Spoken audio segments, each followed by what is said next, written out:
नमस्कार दोस्तों, स्वागत है आप सबका स्टडी सेंटर में। मैं हूं रितेश और आप हैं मेरे साथ आज के इस वीडियो में, जहां हम लोग पढ़ने वाले हैं NCERT class 9th geography chapter 2, जो कि है physical features of India.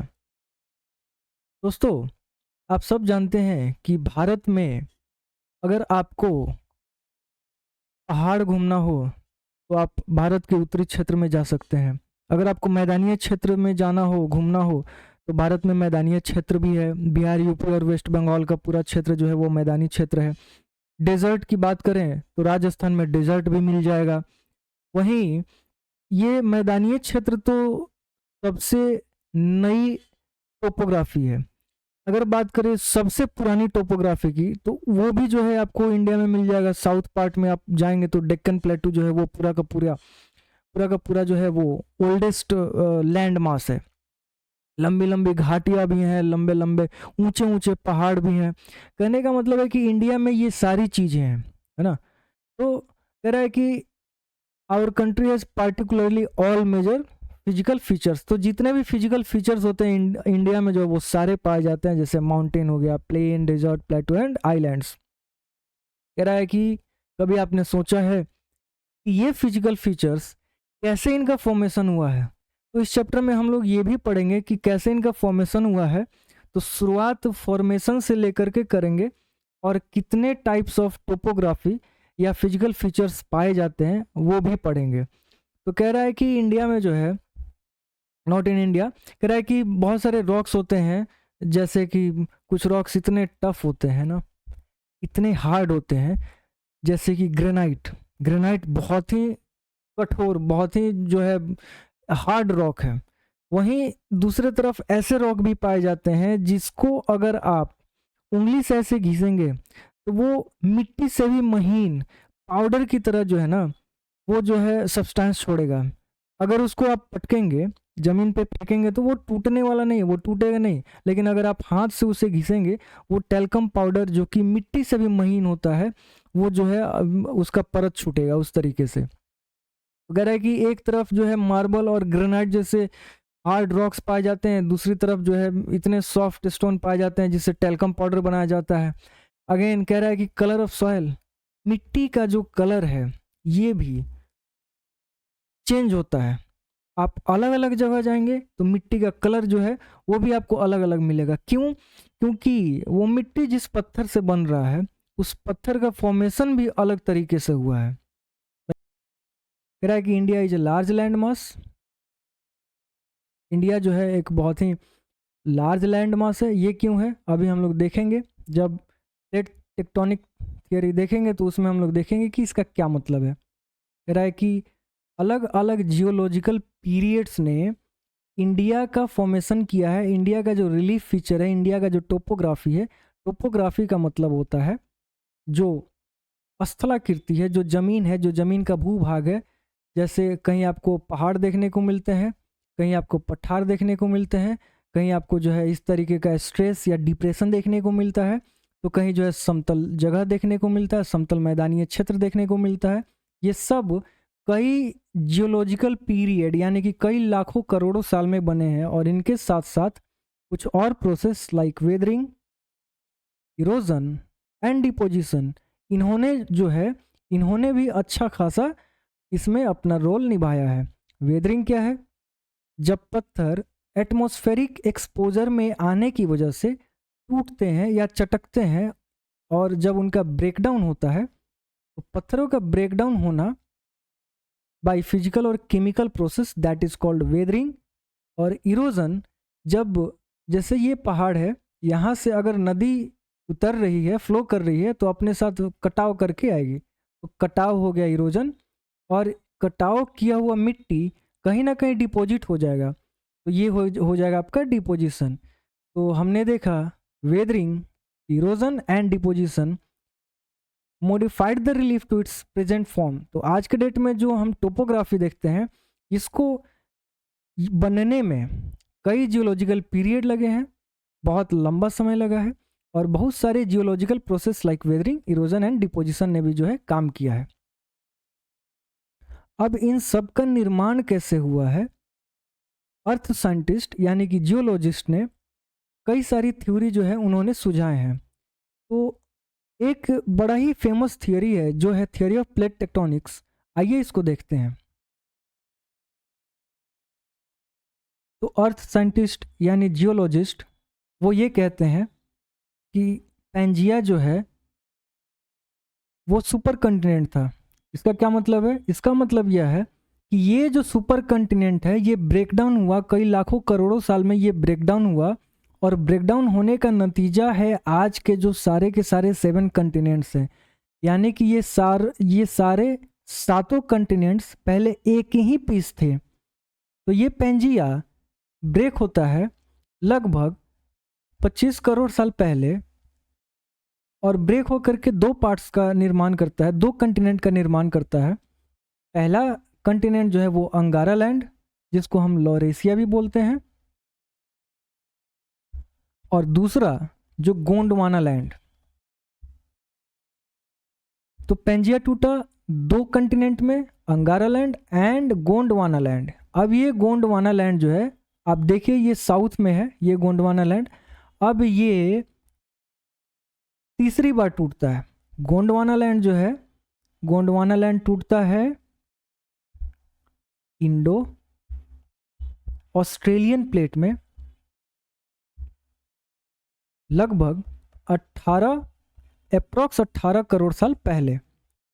Gondwana land again टूटता है इंडो ऑस्ट्रेलियन प्लेट में, और फिर जो है इंडिया जा करके नॉर्थ में ड्रिफ्ट होकर के जा करके यूरेशियन प्लेट से टकराता है, जिसके बाद जो है हिमालय का निर्माण होता है।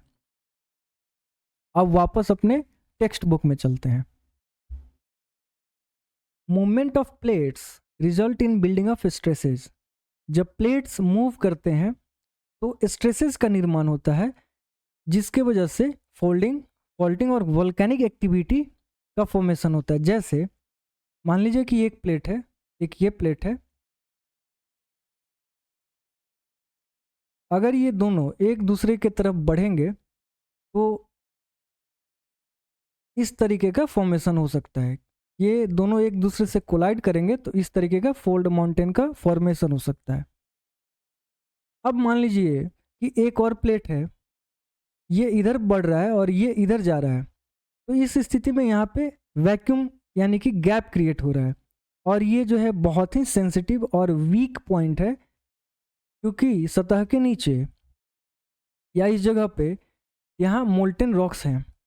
ये मोल्टेन रॉक्स इस इंतजार में रहते हैं कि सरफेस कमजोर हो और ये जो है बाहर निकले। तो वोल्केनिक एक्टिविटी, फोल्ड माउंटेन या फॉल्टिंग जो है यहाँ पे क्रिएट हो सकता है।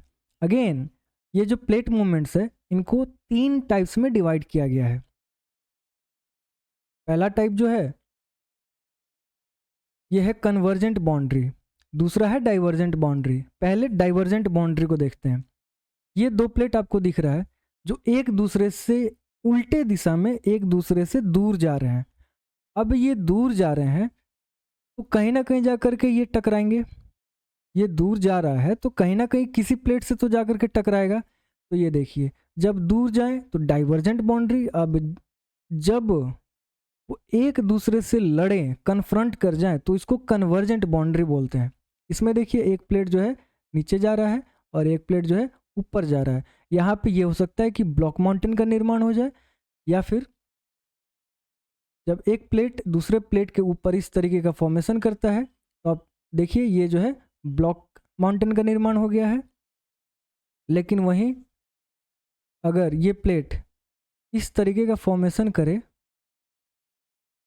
कोलाइड करे, तो यहाँ पर फोल्ड माउंटेन का निर्माण हो सकता है। And last transform boundary. इसमें आपने देखा दो बाउंड्री एक दूसरे से दूर जा रहे हैं, लेकिन यहाँ पर एक दूसरे के अपोजिट डायरेक्शन में बढ़ते हुए एक दूसरे से कोलाइड कर रहे हैं। यहाँ कोलिजन नहीं हो रहा है, यहाँ गैप जो है बढ़ेगा, यहाँ गैप नहीं बढ़ेगा, बट यहाँ कोलिजन हो रहा है, बीच में कोलिजन हो रहा है और दोनों प्लेट्स एक दूसरे के अपोजिट डायरेक्शन में मूव कर रहे हैं। तो ये प्लेट्स मूवमेंट के 3 टाइप्स हो गए जो यहाँ पर हमने अभी अभी देखा।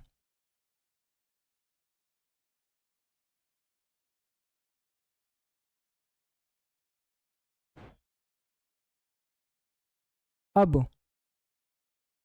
इन प्लेट्स मूवमेंट ने आज के डेट में जो 7 कंटिनेंट्स हैं इसका निर्माण किया है, क्योंकि हमने देखा कि किस तरीके से पहले एक पेंजिया लैंड था, पहले एक पेंजिया था जो 2 भाग में टूटा, अंगारा, अंगारा लैंड एंड गोंडवाना लैंड, और फिर आज के डेट में करोड़ों साल पहले ये सफ़र शुरू हुआ और आज के डेट में 7 कंटिनेंट देखने को मिलते हैं, वही ये कह रहा है।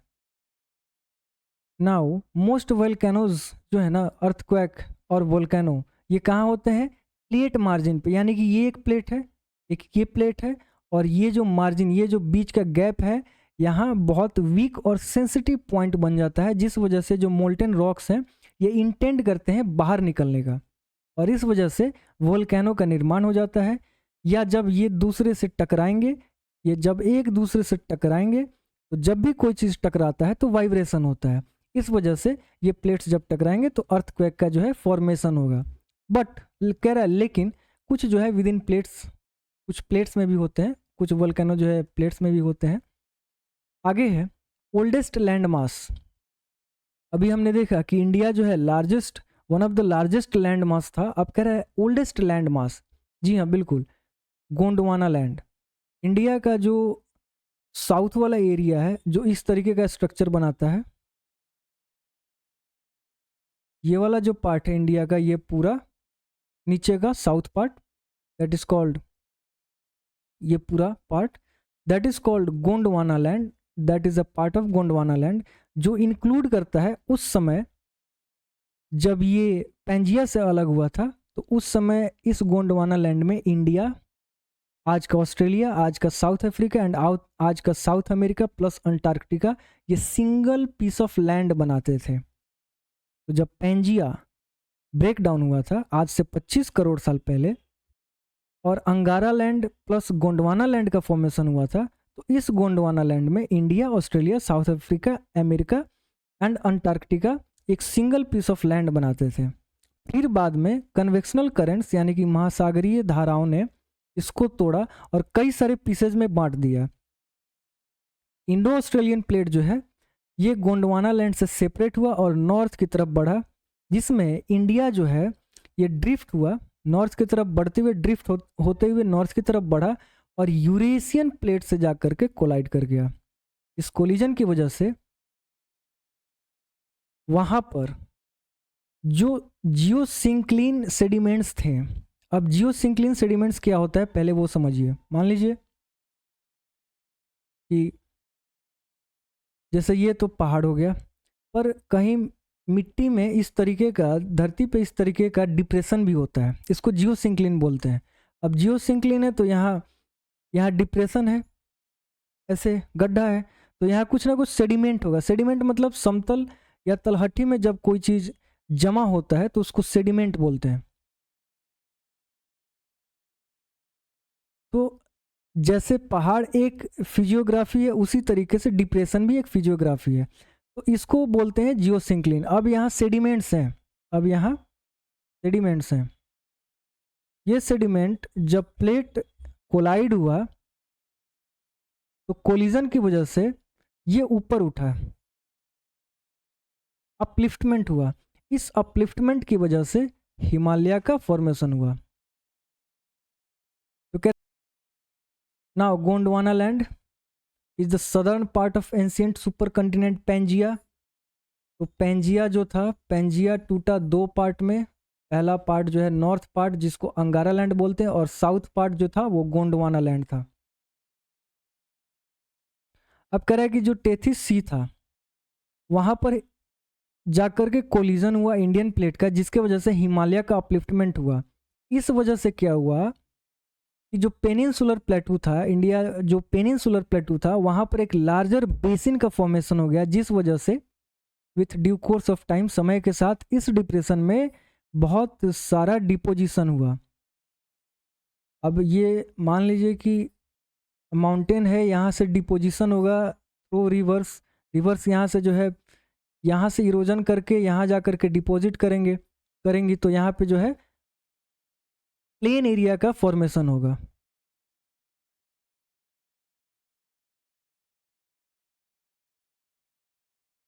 Now a flat land of extensive alluvial deposit led to formation of north plain in India. और ये जो है इतने बड़े मात्रा में डिपोजिशन हुआ, इतनी ज़्यादा मात्रा में डिपोजिशन हुआ यहाँ पे, जिस वजह से प्लेन एरिया का फॉर्मेशन हो गया। प्लेन एरिया में जो है बहुत ज़बरदस्त रूप से खेती होती है क्योंकि यहाँ की फर्टिलिटी बहुत हाई होती है। तो हमने अभी तक इंडिया में 3 मेजर फिजियोग्राफी देखा। पहला गोंडवाना लैंड का पार्ट, इंडिया जो कि गोंडवाना लैंड का पार्ट है और ओल्डेस्ट लैंड मास। तो हमने देखा इंडिया जो है ओल्डेस्ट लैंड मास का पार्ट है। वहीं हमने देखा हिमालय जो कि रिसेंट, एकदम न्यू, एकदम यंगेस्ट फॉर्म में है। और तीसरा प्लेन एरिया। अब इंडिया जो है, इंडिया में बहुत ज़्यादा फिजिकल डाइवर्सन है, बहुत ज़्यादा फिजिकल वेरिएशन है। कैसे? कह रहा है कि इंडिया जहाँ एक तरफ वो एंशियंट लैंड मास है, एक तरफ सबसे पुराना लैंड मास है, वहीं दूसरी तरफ हिमालय की बात करें तो ये मोस्ट रिसेंट यंगेस्ट फॉर्म है। एक तरफ जहाँ ये सबसे पुराना लैंड मास सबसे ज़्यादा स्टेबल है, वहीं हिमालयन एरिया जो है ये सबसे न्यू है और सबसे ज़्यादा अनस्टेबल है। इसका क्या मतलब है? अनस्टेबल का मतलब यहाँ पे आपको इरोजन देखने को मिलेगा क्योंकि नदियाँ नहीं हैं, न्यू रिवर्स हैं तो ज़्यादा कटाव होगा, ऊंचे पहाड़ियाँ हैं तो ऊंचे जगह से जब नदियाँ गिरेंगी तो ज़्यादा कटाव करेंगी। जहाँ ज़्यादा कटाव होगा वहाँ ज़्यादा डिपोजिशन होगा, और जहाँ ज़्यादा इरोजन और डिपोजिशन होगा वहाँ नए नए लैंड फॉर्म्स बहुत जल्दी जल्दी बनेंगे। इस वजह से लैंडस्लाइड होने का भी जो है यहाँ खतरा बना रहता है। क्लाउड बर्स्टिंग, बादल फटना, earthquake, snowfall, heavy landslide and heavy flood, ये सारा देखने को मिलता है हिमालयन रीजन में, क्योंकि हिमालय जो है एकदम नया है। जबकि इंडिया का जो साउथ यानी कि दक्कन प्लेटू या जो पेनिनसुलर पार्ट है, वहाँ ये सारा प्रोसेस हो चुका है, सेडिमेंटेशन हो चुका है, इरोजन हो चुका है, डिपोजिशन हो चुका है, नदियाँ अपना रास्ता काट करके जो है वो सेटल हो चुकी हैं। इसलिए ये बहुत ज़्यादा स्टेबल एरिया माना जाता है, पेनिनसुलर पार्ट। कह रहा है कि ये पूरा जो माउंटेन सिस्टम है ना, ये बहुत ही यूथफुल है, यूथफुल एकदम नया नया नवेला है। टोपोग्राफी यानी स्थलाकृति, जमीन का जो भूभाग है, यहाँ हाई पिक्स है, ये पिक्स यानी शिखर्स, शिखर नॉट शिखर्स, इट्स माय मिस्टेक। पिक्स यानी हाई समिट, ऊंचे शिखर, डीप वैलीज, बहुत गहरी गहरी घाटियाँ, और बहुत फास्ट फ्लोइंग रिवर्स भी हैं। तो नॉर्थ प्लेन जो है वो एलिवल डिपॉजिट से होकर के बना है, और पेनिनसुलर प्लेटू जो है एलिवल डिपॉजिट यानी कि जो एकदम न्यू है, जबकि पेनिनसुलर प्लेटू जो है ये इग्नियस और मेटामॉर्फिक रॉक। तो अब जो है यहाँ आपको 2-3 डिफरेंस देखने को मिला। इंडिया का नॉर्थ एरिया जो बिल्कुल नया है वो एलिवल डिपॉजिट से होकर के बना है, वो एकदम नया है, इस वजह से वहाँ पे बहुत ज़्यादा अनस्टेबिलिटी देखने को मिलता है। जबकि पेनिनसुलर पार्ट जो कि एंशियंट लैंड मास का पीस है, वो बहुत ज़्यादा स्टेबल है और वो इग्नियस और मेटामॉर्फिक रॉक से मिलकर के बना है। आज के इस लेक्चर में यहीं तक। अगले लेक्चर में हम मेजर फिजियोग्राफिक डिवीजन देखने वाले हैं। अगर ये लेक्चर आपको पसंद आया तो वीडियो को लाइक करें, कमेंट करें और सब्सक्राइब करें। तो बने रहें हमारे साथ, हम फिर मिलेंगे। अपना ख्याल रखें। जय हिंद।